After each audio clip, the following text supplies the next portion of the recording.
Yeah, I was in corporate America for almost 30 years and I had advanced my career. I had become a senior executive where I was running 44,000 apartments and about 1,200 associates.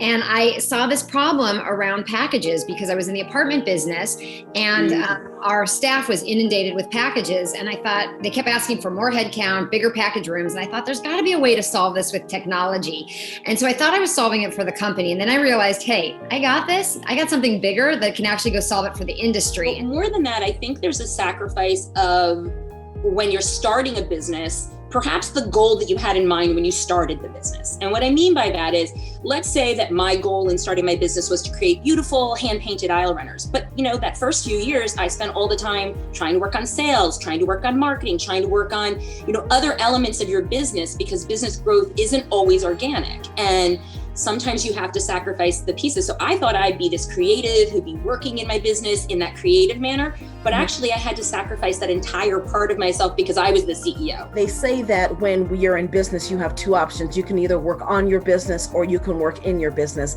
And I think in the beginning, we have no choice but to work in our business because we either don't have enough capital to hire people to outsource those things, or sometimes we don't even know what we need to outsource because it's all new and everything has to be done. And we're so in the trenches and it takes time to figure out, now what can I outsource? That's one of the key things to make sure you're productive as an entrepreneur, business owner, someone who's trying to grow their brand, is the importance of outsourcing. You have to really understand that, and also figure out what pieces you do outsource. I mean, for me, it was always everything that I don't know, I need to hire someone who does know. Yes. And so understanding that and getting help early is important.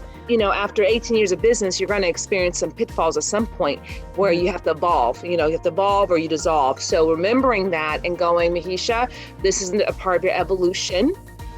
And now what's next? You did this before. Now it's time to buckle up and do it again. And so just remembering that it's not final, and that this is just, it's always a moving part, and tables turn and things shift. There's going to be problems that come at you every day. They're going to be flinging at you, and like that confetti that's got thrown at you. That's all challenges, but take them and make them be opportunities and be a solution finder and figure it out, because there is absolutely a solution to every problem out there. Well, you know what they say, that if money can solve the problem, it's not really a problem. Yeah. And somebody said, well, what do you mean? And I say, well, if you need money for advertising or you need money for payroll, if you can get the money, then the problem is gone. If you have stage 4 cancer and it's not curable, no amount of money is going to help that.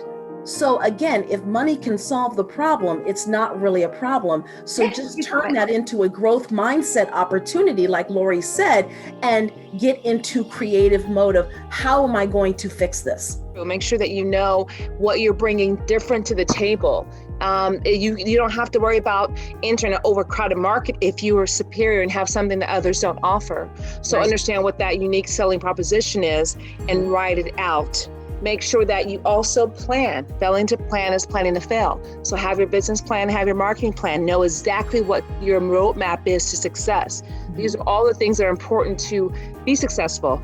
And also keep reinvesting all the money that you make back into your business. Do not pull out a salary until you can afford to do so. Make sure you grow the business and make sure you get a mentor that can help you through all of this. I think you have to have a differentiator. So I'm not the kind of entrepreneur that would start a company with a cool gadget or widget. I'm a solution finder. And so I would find a problem, solve it, start the company. Like what's the problems that exist out there, and then go solve it. And so I would say for me, that's probably the path that I would take. So does our product have to be better? Your product does. I mean, but you always need a differentiator, because the first thing that happens when you're going out to sell your product is people will say, well, what's the difference here? And why am I going to buy yours over theirs?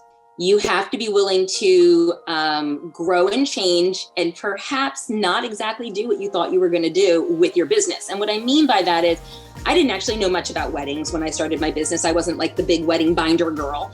And I thought I had this very obvious plan of the direction I would take. I would go to bridal shows, I would do this, No, I was completely wrong about all of it. And what I thought was going to be my core business ended up being really a side part. And if people latch onto something and that's where they want you to go, you may have to go that way. And that may not have been what you thought you wanted to do.